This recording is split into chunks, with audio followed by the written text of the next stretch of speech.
Bonjour.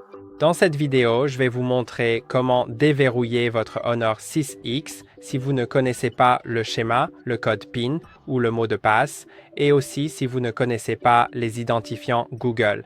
Parce que cette vidéo va non seulement vous montrer comment réinitialiser complètement votre téléphone pour supprimer le schéma, le code PAN ou le mot de passe, mais aussi comment effectuer un contournement FRP, ce qui signifie que vous pourrez passer la vérification Google.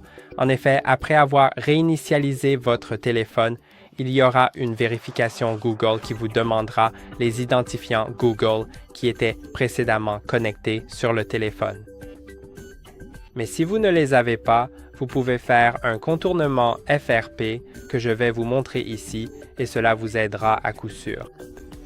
Alors, commençons. Comme vous pouvez le voir sur le téléphone, dès que j'essaie de le déverrouiller, je ne connais pas le schéma et je ne peux pas le déverrouiller, ce qui signifie que je vais d'abord devoir le réinitialiser. Et avant de commencer, assurez-vous que votre téléphone est chargé à au moins 60%, mais honnêtement, je vous recommande de le charger à 100%. Maintenant, vous aurez besoin d'un ordinateur. Vous pouvez voir juste ici, j'ai un écran d'ordinateur car j'en aurai aussi besoin pour la suite du processus pour le déblocage FRP. Pour l'instant, il ne s'agira que d'une réinitialisation et aussi un accès à Internet, bien sûr. Alors, commençons par appuyer et maintenir le bouton d'alimentation jusqu'à ce que l'appareil s'éteigne. Je veux dire, il suffit d'appuyer et de maintenir, puis de cliquer sur éteindre et de cliquer à nouveau sur éteindre. Ensuite, il va s'éteindre. Maintenant, attendez un instant, environ 15 secondes, puis commencez en appuyant et maintenant deux boutons en même temps, alimentation et volume haut. Appuyez et maintenez-les jusqu'à ce que vous arriviez à l'écran EMUI. Cela va prendre un petit moment. C'est le mode de récupération, mais je l'appelle EMUI parce que c'est ce qui s'affiche à l'écran, donc c'est plus facile à reconnaître comme ça.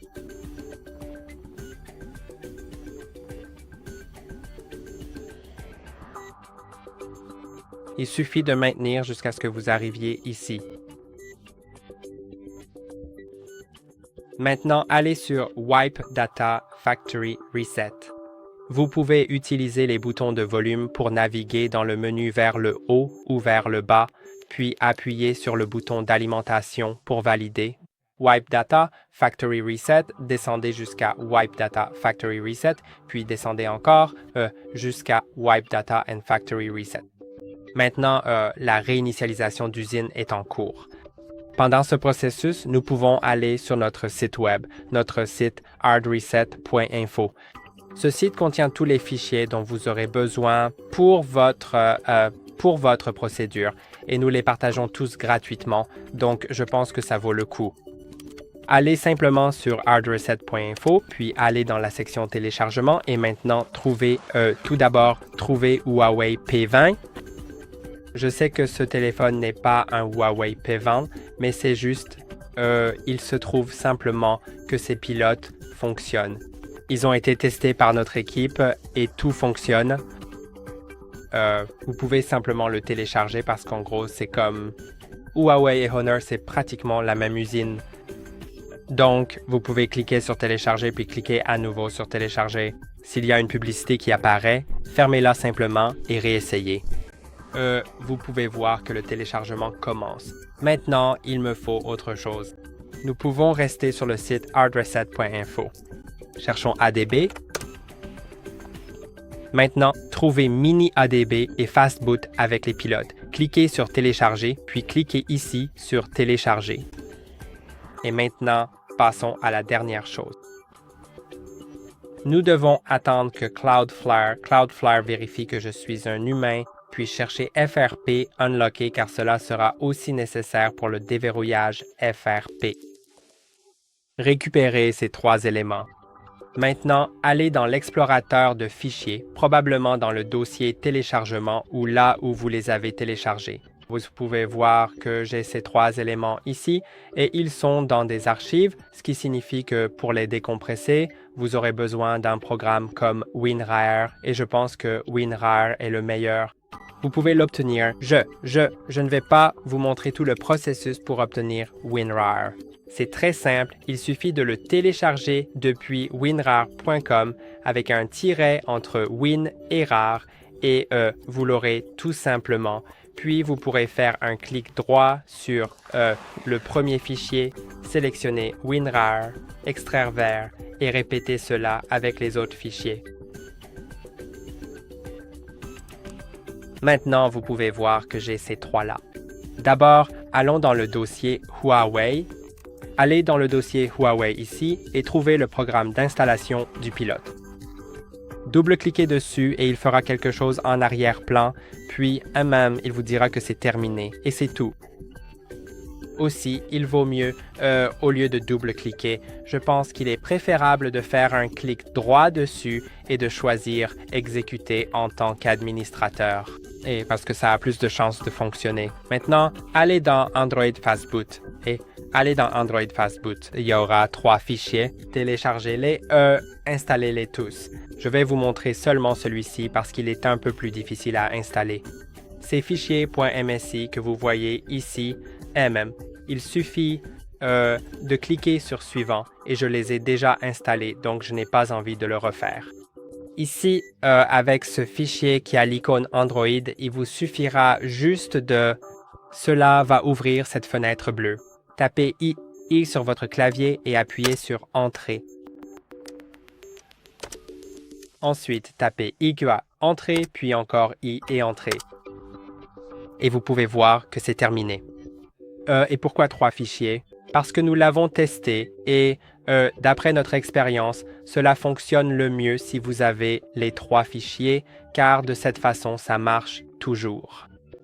Maintenant, la dernière chose à faire est simplement d'ouvrir le FRP Unlock. Il suffit d'ouvrir cette application. C'est l'application que nous avons créée. Je vais simplement la laisser ouverte ici parce que je n'en ai pas besoin pour l'instant.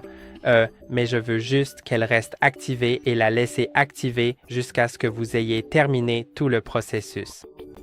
D'accord, donc maintenant nous avons le téléphone et vous pouvez voir qu'il a été réinitialisé. Je peux aller jusqu'à redémarrer le système maintenant, appuyer sur le bouton d'alimentation pour valider et attendre qu'il redémarre, ce qui prendra aussi un petit moment.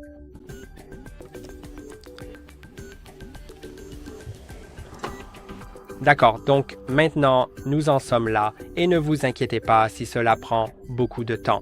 Il est tout à fait normal que cela prenne du temps et tout ce que vous avez à faire ici, c'est d'abord de sélectionner la langue anglaise.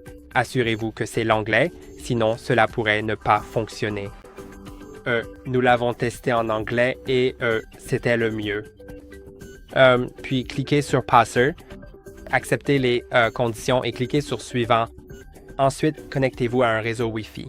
Comme vous pouvez le voir, lorsque j'essaye de cliquer sur « Passer », il indique que je dois me connecter quand même à un réseau Wi-Fi parce qu'il a été réinitialisé de cette façon. Je vais simplement saisir le mot de passe de mon réseau Wi-Fi.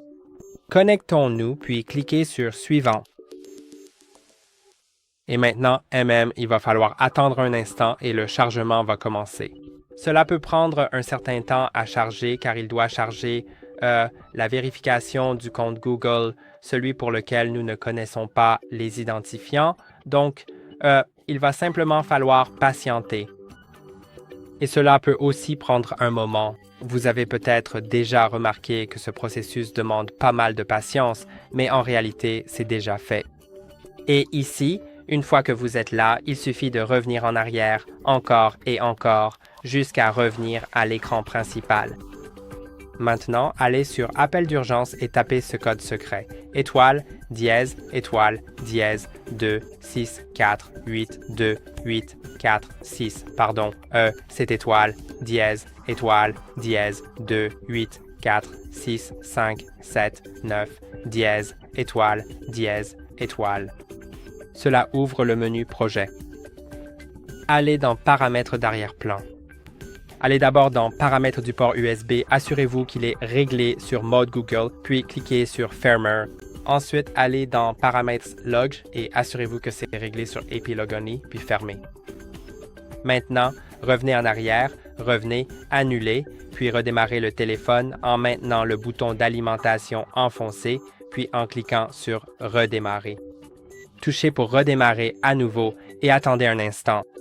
Maintenant, vous voudrez peut-être préparer votre câble micro USB que vous branchez à votre téléphone et à votre ordinateur, et j'ai un avertissement à ce sujet. Tous les câbles ne se valent pas et certains câbles, même s'ils sont micro USB, ne transfèrent pas de données. Certains ne servent malheureusement qu'à la recharge. Donc, nous allons devoir aller dans le gestionnaire de périphériques sur notre ordinateur. Vous pouvez simplement le rechercher en tapant ici « Gestionnaire de périphériques ». D'accord, jusqu'à ce que vous trouviez ceci. Trouvez Ports, Ports.com et LPT. Et ici, si notre câble transfère bien les données et si toutes les étapes ont également été correctement suivies, alors une fois que vous branchez le câble, vous verrez le Control Switch to Diag Port, Fake ACM Interface ou peu importe, comme Control Switch que vous verrez ici. C'est la partie la plus importante. Si vous le voyez, alors tout a été correctement reconnu. Si vous ne le voyez pas, essayez un autre câble, un autre ordinateur.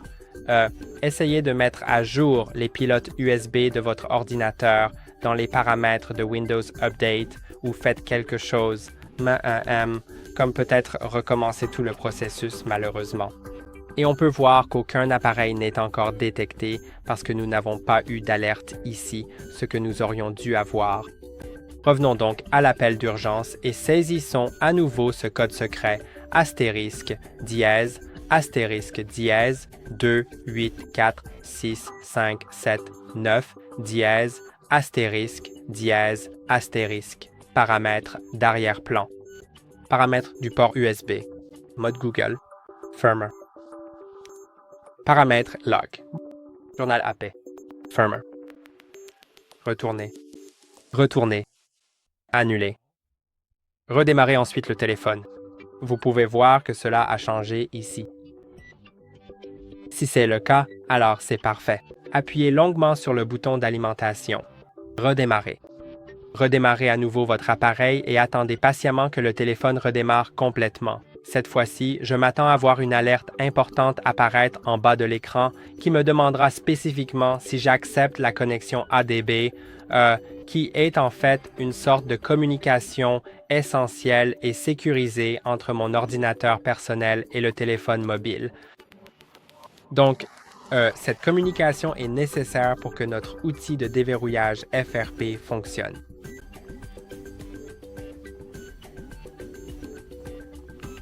Oui, d'accord. Cliquez sur « Toujours autorisé depuis cet ordinateur ». Vous pouvez voir que cela a disparu. Si c'est le cas, essayez de le refaire ou de débrancher puis rebrancher le câble. Je vais en fait essayer ça pour m'assurer que tout est correct. D'accord. Toujours autorisé depuis cet ordinateur puis OK. Maintenant, dans notre application, dans notre outil de déverrouillage FRP, vous devriez tout voir comme détecter, modèle, version et email. Si c'est le cas, cliquez sur Déverrouiller. Et maintenant, attendez, ne touchez pas à votre téléphone. Assurez-vous qu'il reste connecté tout le temps. Les câbles micro USB se déconnectent souvent seuls. Vous pouvez simplement regarder la batterie en haut. Si elle est en train de charger, alors il est connecté en permanence. Maintenant, il est indiqué « Succès ». Une fois que c'est marqué « Succès » sur votre téléphone, vous ne devriez rien voir de changer, mais lorsque vous débranchez le câble, maintenez ensuite le bouton d'alimentation enfoncé et cliquez sur « Redémarrer ». Cliquez de nouveau sur « Redémarrer ». Attendez un instant jusqu'à ce qu'il redémarre vraiment et nous verrons ce qu'il se passe ensuite.